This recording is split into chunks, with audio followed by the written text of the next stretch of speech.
मित्रों नमस्कार, मैं लेकर आया हूं गुरुकुल ज्ञान गंगा के साथ आज एक और नई पंवार राजवंश की लेटेस्ट वीडियो सीरीज।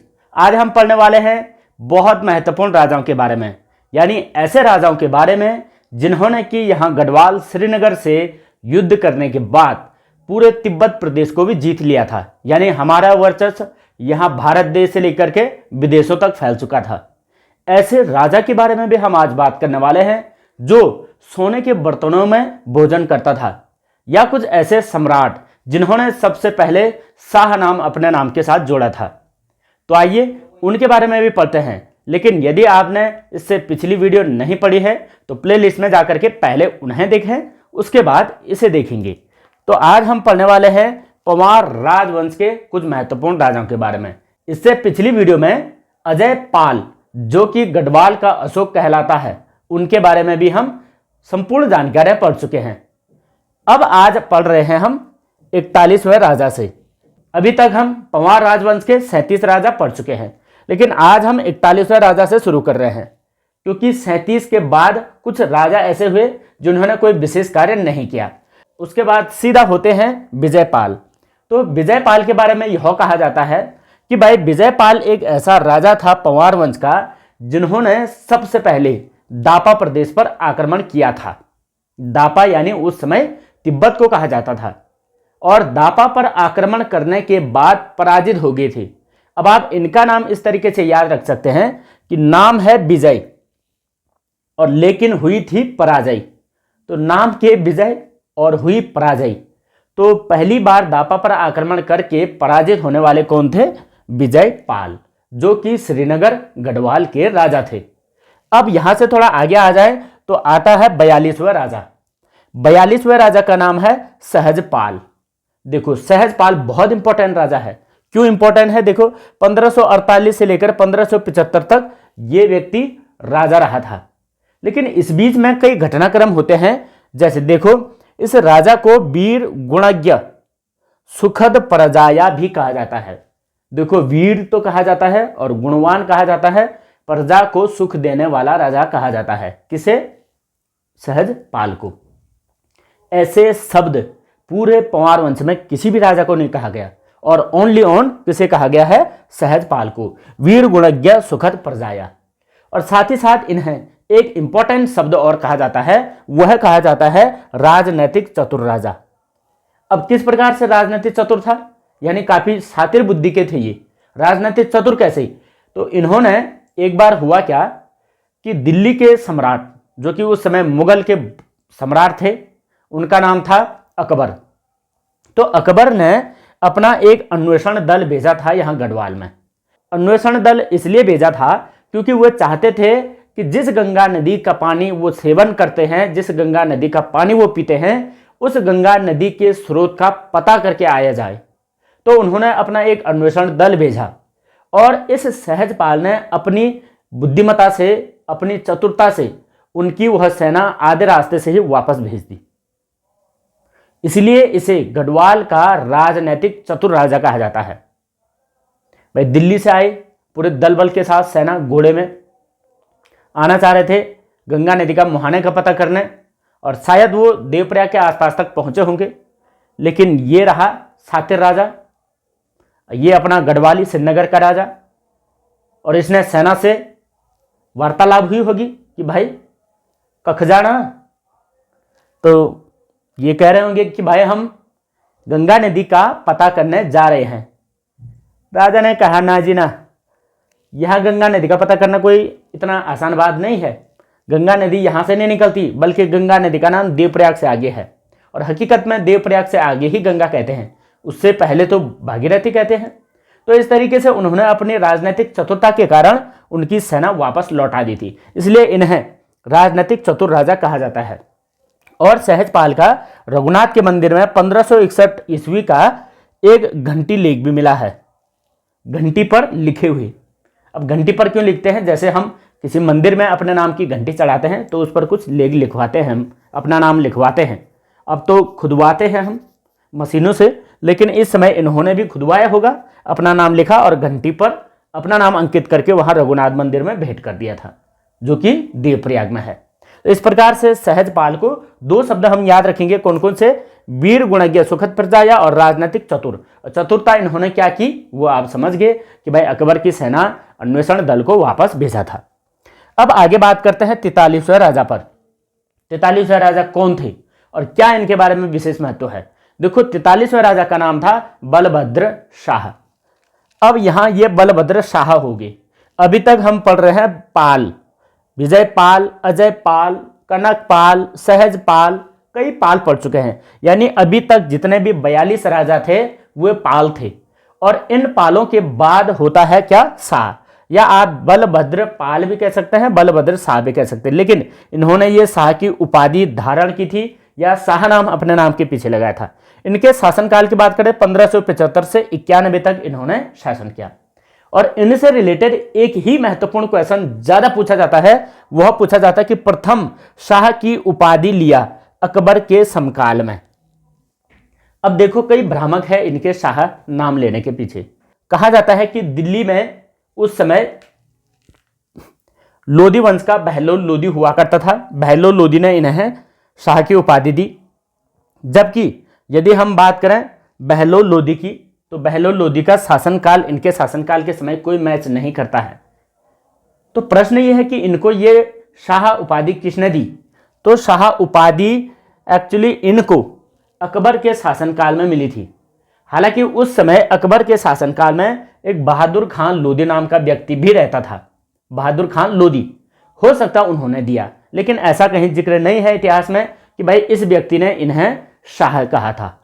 बल्कि अकबर ने तो अपनी पुस्तक अकबरनामा में भी इस प्रकार का जिक्र नहीं किया। देखो अब इनसे रिलेटेड ये तो हम समझ गए कि भाई अकबर के शासनकाल में इन्हें ये दिया था, ये नाम दिया था। अब देखो कैसे कैसे नाम, और भी नाम इन्हें मिले हुए हैं। देखो उपनाम क्या क्या मिले हुए हैं अकबरनामा में, और यहीं पर इन्होंने शाह नाम भी लगाया है।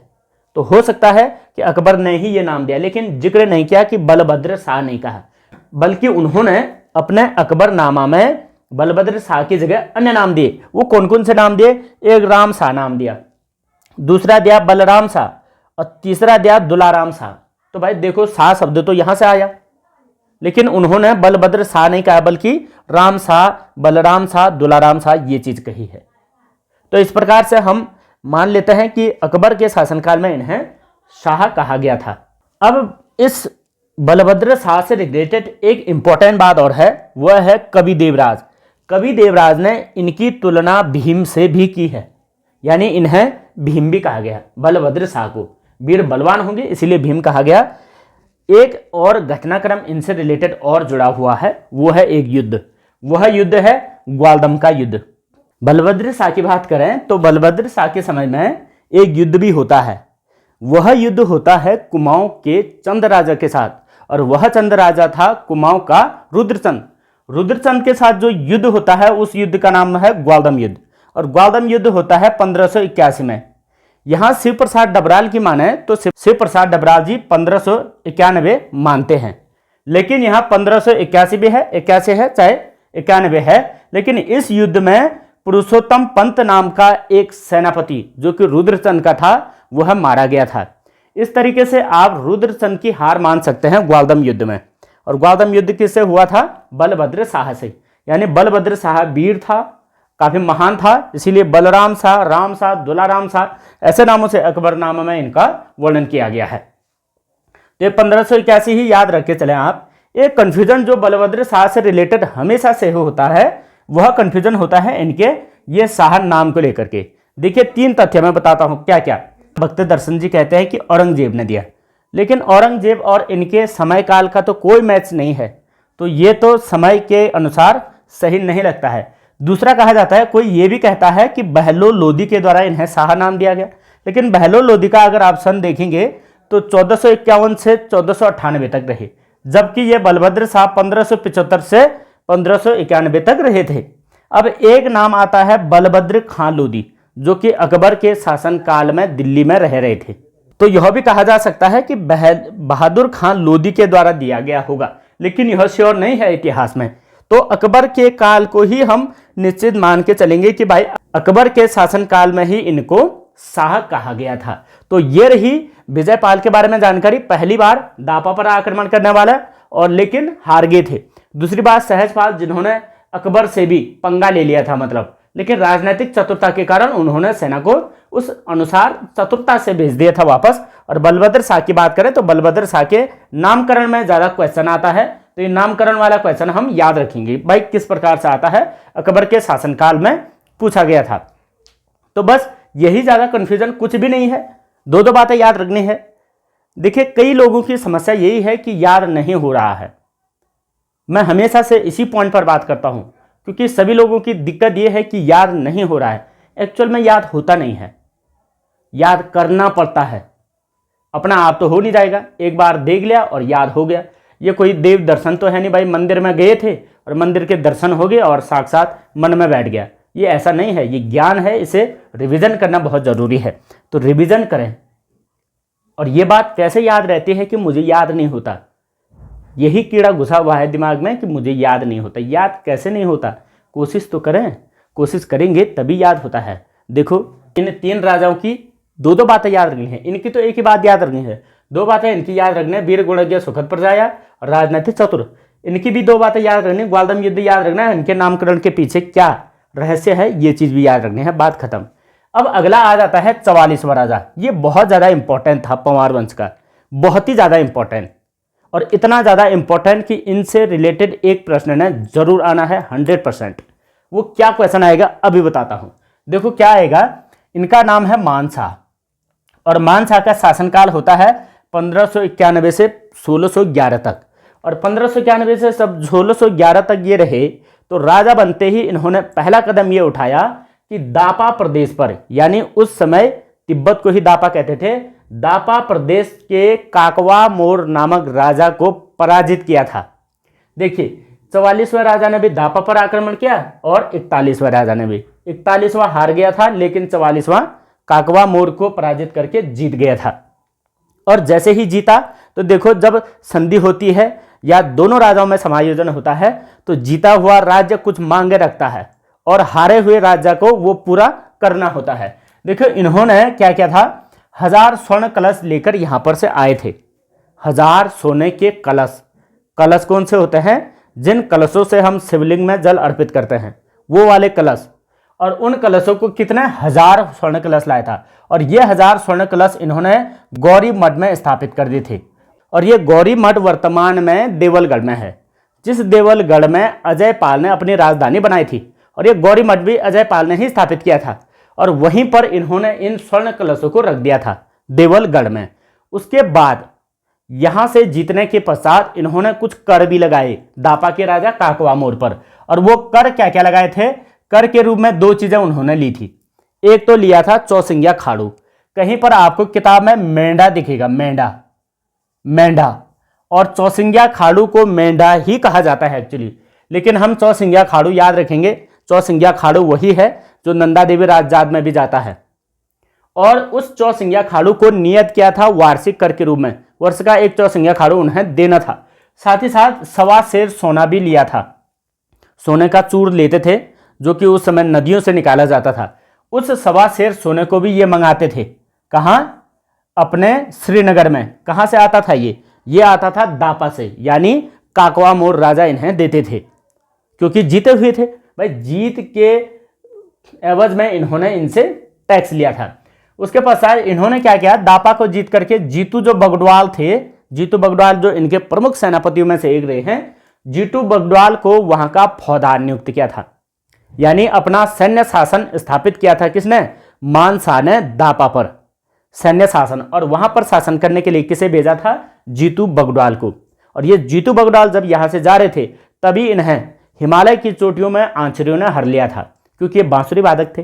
भाई बांसुरी वादक थे तो आंचरियों को बड़ा प्रिय लगा। और अभी भी जब हम हिमालय क्षेत्रों में जाते हैं वहां पर कहा जाता है कि भाई ज्यादा तेज बातें मत करो, हल्ला मत करो, यहाँ पर भूत पिशाच लग सकते हैं। तो वो वही है कि आंचरियां अभी भी हर लेती हैं।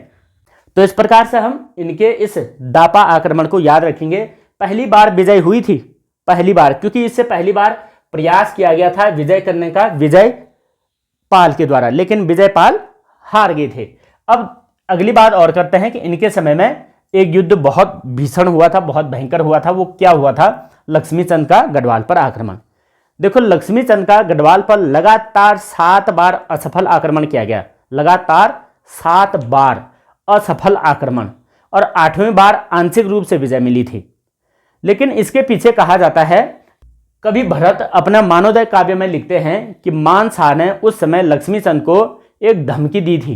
वह ये दी थी कि मैं आपके चंपावत को हड़प लूंगा। अब इस भय की वजह से शायद ये बार बार आक्रमण करने लगे थे। 7 बार लूटपाट की, तो 7 बार लूटपाट करने के पश्चात भी विजय नहीं कर पाए। लेकिन लास्ट में होता यह है, जब 8वीं बार युद्ध करता है या 8वीं बार आक्रमण करता है, तो 1605 के समय में आंशिक रूप से थोड़ा सा विजय मिलती है। और यहाँ पर जो ये मानशाह थे, मानशाह के एक सेनापति होते हैं जिनका नाम था खतड़ सिंह, और खतड़ सिंह उस युद्ध में मारे गए थे। अब जैसे ही खतड़ सिंह इस युद्ध में मारे गए, तो कुमाऊनी सैनिकों ने उस खुशी में, उस जश्न में पहाड़ी के चोटियों पर आग लगाई, जिससे कुमाऊं वालों को एक संदेश दिया कि हम विजय हो चुके हैं।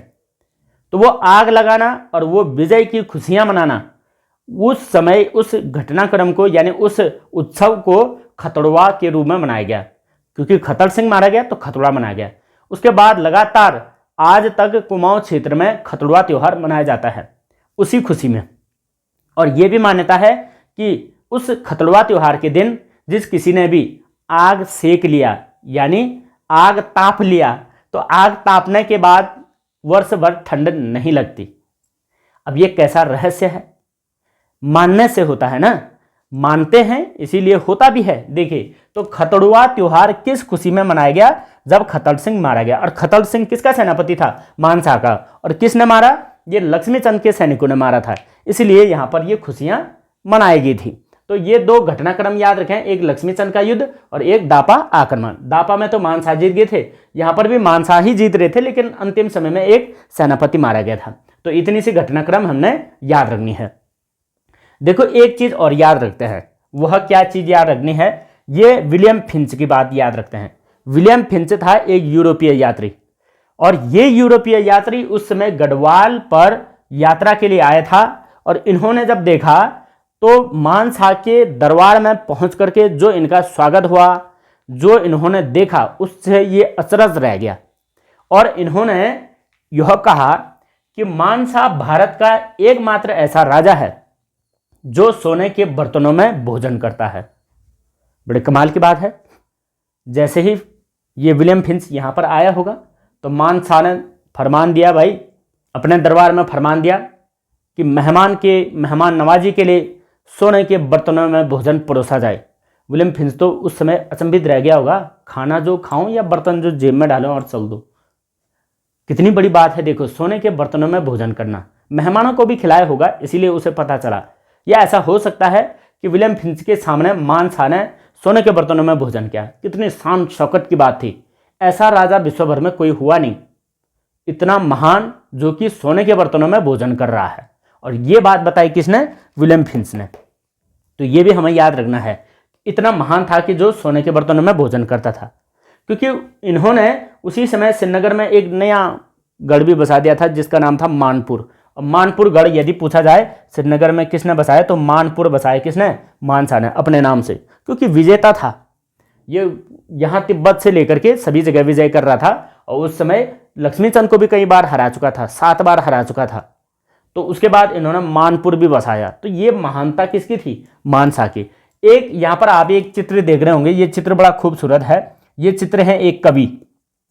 ये कवि का चित्र बनाने के पीछे रहस्य ये है, क्योंकि ये बहुत ही ज़्यादा इंपॉर्टेंट कवि है, इनके बारे में बार बार पूछा जाता है। इन कवि का नाम है कवि भरत। और कवि भरत ने उस समय इस मानशाह के नाम से मानोदय काव्य लिखा था। और कवि क्या होते थे? दरबारी कवि ये होते थे कि राजाओं की तारीफ करने के लिए तारीफ की पुलिया बांध देते थे। राजा थक हार करके युद्ध से आया, बोला कि चलो भाई, कभी मंच पर खड़े हो जाओ और हमें जरा मनोरंजन करो, हमारी वीर गाथाएं गाओ, हमारे बारे में डींगे मारो, हमारे राजवंश के बारे में बोलो।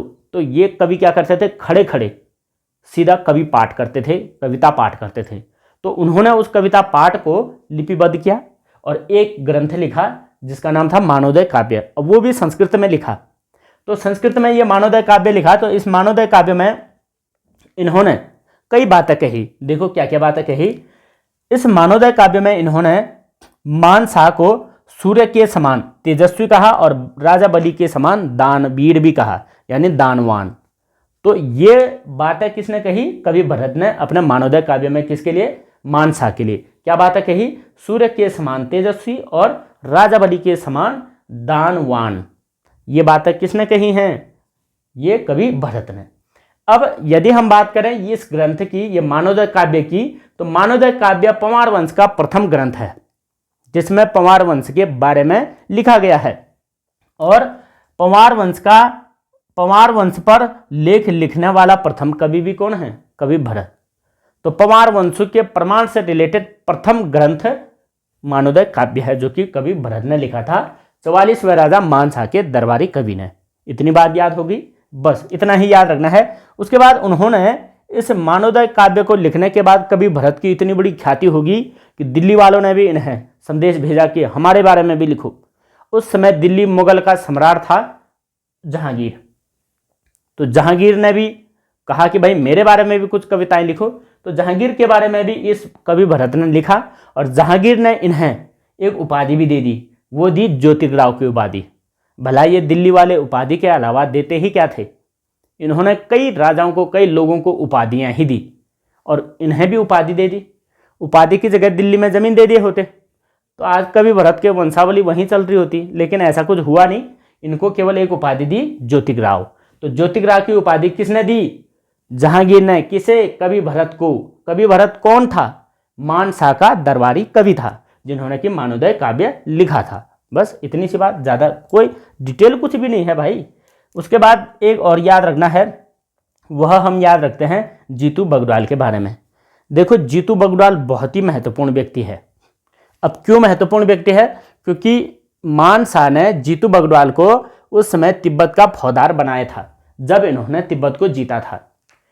उसके बाद होता यह है कि कई वर्षों के बाद जीतू बगड़वाल को वहाँ के फौजदार से वापस बुलाया जाता है और श्रीनगर में उन्हें विशेष कार्य दिए जाते हैं कि भाई श्रीनगर के राज दरबार में कर वसूली का कार्य दिया जाता है। क्योंकि जीतू बगड़वाल दिमाग से भी कई शातिर थे, बहुत बुद्धिजीवी थे और कार्य करने की शैली भी बहुत अच्छी थी। इसलिए राजा ने विचार किया कि यार इस व्यक्ति को वहाँ तिब्बत में रखने के बजाय हम कहाँ रखेंगे? श्रीनगर के राजमहल में रखेंगे। तो वहाँ पर एक घटनाक्रम ये होता है, कहा यह गया है कि राजा ने स्वयं जीतू बगड़वाल को मरवा दिया था। भाई ऐसा क्यों? क्योंकि जीतू बगड़वाल वैसे तो सबसे विश्वास पात्र सैनिक था, और सबसे विश्वास पात्र होने के बाद राजा ने मरवाया क्यों? एक्चुअली हुआ ये था, जो जीतू बगड़वाल थे वह रंग रूप से भी और स्वभाव से भी बहुत अच्छे थे। यानी आज के हिसाब से हम कहें तो स्मार्ट लड़का था।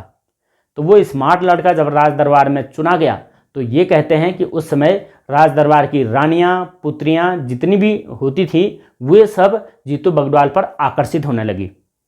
क्योंकि जीतू बगड़वाल एक तो बांसुरी भी बजाते थे, तो मतलब श्रीनगर के कन्हैया, और कन्हैया पर सभी लोग मोहित हो गए।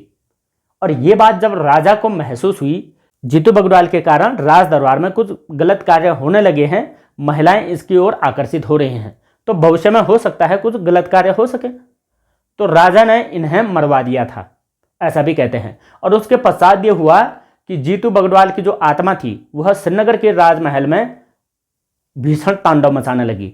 और इस वजह से फिर राजा मानसा ने अपना राजगुरुओं से पूछताछ करके, और मानसा ने राजगुरुओं की सलाह पर उसके बाद ये विचार किया कि जीतू बगड़वाल को प्रतिवर्ष नृत्य के रूप में नचाया जाएगा। और तब से बगड़वाल नृत्य होते हैं। ये गढ़वाल क्षेत्र में कई जगहों पर बगड़वाल किए जाते हैं, तो जीतू बगड़वाल के ही नाम पर किए जाते हैं। लेकिन एक कथा के अनुसार एक यह भी बात जानने को मिलती है कि जीतू बगड़वाल जो थे ये बगुड़ी उच्ची गांव के थे, यानी उच्ची बगुड़ी गांव, श्रीनगर के पास में ही उच्ची बगुड़ी गांव के थे। तो उच्ची बगुड़ी गांव के होने के साथ जीतू बगड़वाल जब उच्ची बगुड़ी गांव में ही, यानी बगुड़ी के सेरा में, सेरा का मतलब खेतों में हल लगा रहे थे, तब वहां पर आंचरियों ने उसे हर लिया था। एक जोड़ी बैल के साथ जीतू बगड़वाल को भी हर के ले गए थे। ऐसा कैसे हो सकता है इस कलयुग में? शायद ये कुछ मनगढ़ंत बातें बताई गई होगी जनता को कि भाई ऐसा ऐसा घटनाक्रम हुआ, आंखें हर ले गई थी, लेकिन राजा ने मरवा दिया था, ऐसा भी कहा जाता है। लेकिन इनके पीछे क्या तथ्य है ये तो इतिहास की गोद में छिपा हुआ है। लेकिन हम इनके बारे में कुछ चीज़ें तो जान लेते हैं जीतू बगड़वाल के बारे में। भाई जीतू बगड़वाल जो उच्ची बगुड़ी गांव के थे, श्रीनगर के पास में ही, तो उच्ची बगुड़ी गांव के होने के साथ इनके पिता का नाम गरीबारा था और माता सुमेरु थी, ये हमेशा पूछा जाता है। और उसके बाद इनके भाई बहनों के नाम भी देखो, भाई का नाम था शोभनु और बहन का नाम था शोभनी। तो आजकल जो गाना बना हुआ है कि शोभनु और शोभनी पर, वो शायद ये नाम यहीं से ले गए हैं, शोभनु और शोभनी इनके भाई बहन थे। और इनका जो प्रमुख कार्य था या प्रमुख शैली थी, कौशल था, वो था बांसुरी बजाना। और ये कहा गया है कि बगुड़ी का सेरा से आंचरिया हर ले गई थी और धरती के नीचे समा गई थी। कौन? जीतू बगड़वाल और उनके बैल सहित। और एक बात ये भी कही जाती है कि मानसा ने कि नारायण चौधरी तथा विनायक भट्ट के हाथों जीतू बगड़वाल की हत्या करवा दी थी। और वो मैंने बताया क्यों करवा दी थी, क्योंकि दरबार में कर वसूली के लिए इन्हें पद दिया गया था और वहां पर कई महिलाएं, बेटी, बुआरियां आकर्षित हो रही थी, इस वजह से मरवा दिया था। यह भी हो सकता है। देखिए, ये घटनाक्रम को हम याद रखें, लेकिन गीतों के अनुसार यदि जीतू बगड़वाल के गीतों में देख लें तो गीतों में ये बात आती है कि आंचरी हर ले गई थी। क्योंकि जब बगड़वाल नृत्य होता है उसमें आपने देखा होगा कि बगड़वाल में जीतू को हर लिया जाता है आंचरियों के द्वारा। तो ये इस प्रकार के घटनाक्रम किसके समय में हुई थी? मानसा के। मानसा ही एकमात्र राजा था जो सोने के बर्तनों में भोजन करता था। वाह, कमाल की बात। ऐसे राजा यदि आज के समय में हो जाए तो बात ही क्या कहे। इतने खूबसूरत इतिहास और हम इनके बारे में नहीं जानते, ये हमारा शायद दुर्भाग्य है। ये है हमारी संस्कृति की पहचान और ये है हमारा इतिहास। हम इतने वीर बलवान थे और इतने सुंदर भी थे जीतू बगड़वाल के समान। हालांकि हमें बांसुरी बजाने नहीं आती, लेकिन आज का दौर हम लोग इन्हीं की वंशज है कहीं ना कहीं, क्योंकि हम इन राजाओं के ही प्रजा थे। और मानसा की बात करें जो दापा प्रदेश को भी जीत करके आ गया था, ऐसे महान राजा। और आज दापा को किसने जीता हुआ है? चीन ने जीता हुआ है। और चीन ने तो यहां भारत का भी आधा हिस्सा जीता हुआ है। ये हमारी कमजोरी है, जबकि ऐसा नहीं होना चाहिए था। हमारे इन ऐतिहासिक राजाओं से सीखना चाहिए हमें कि भाई किस प्रकार से युद्ध जीते जाते हैं और क्या क्या करना पड़ता है। उस समय यदि राजा ने महानता दिखानी है तो भाई पहले युद्ध जीत करके आओ। और कई राजा देखो, कुछ राजा ऐसे थे, हालांकि पहली बार जब दापा गया तो दापा में पराजित हुआ, लेकिन वहां अपना वर्चस्व तो दिखाया। दूसरे जो राजा थे उनको सुखद प्रजाया कहा जाता है। वीर भी थे, गुणज्ञ भी थे, गुणवान भी थे, वीर भी थे, प्रजा को सुख देने वाले राजा थे और राजनीतिक चतुर इतने तीव्र कि अकबर के सैनिकों को ही उन्होंने अपने चाल में फंसा करके वापस भेज दिया था। उसके बाद बलभद्र शाह की बात करें तो बलभद्र शाह भी कम नहीं थे, काफी बहुत बड़े बलशाली थे। राम शाह, बलराम शाह, दुलाराम शाह ऐसे ही नहीं कहा गया। और उसके बाद यदि मानसा की बात करें तो मानसा तो परम वीर योद्धा, जबरदस्त राजा थे, जिन्होंने कि विलियम फिंच को बोला कि आओ स्वागत है और भोजन करो। विलियम फिंच ने सोचा भाई एक दो कटोरे तो मुझे दे दो तुम, ताकि मैं इन कटोरों को बेच करके पैसा वसूल करूं। क्योंकि अंग्रेज केवल धन का लालच करते थे, लेकिन हमारे राजा धन का कोई लालच नहीं। ये हमारी संस्कृति थी कि हम सभी को अतिथि देवो भवो की परंपरा से देखते थे और वो उन्होंने दिखाया, इसलिए इतना बड़ा नाम भी आया। तो ये थी आज की इंपॉर्टेंट स्टोरीज, जिसमें हमने विजयपाल, सहजपाल, बलभद्र शाह और मानसा के बारे में पढ़ा, 4 राजा के बारे में पढ़ा। और इससे आगे हम और अधिक इंटरेस्टिंग वीडियो के साथ आएंगे। तब तक आप इस वीडियो की सभी चीज़ें याद रखें और मिलते हैं इसके बाद एक अगली वीडियो में। तब तक के लिए जय हिंद, जय उत्तराखंड।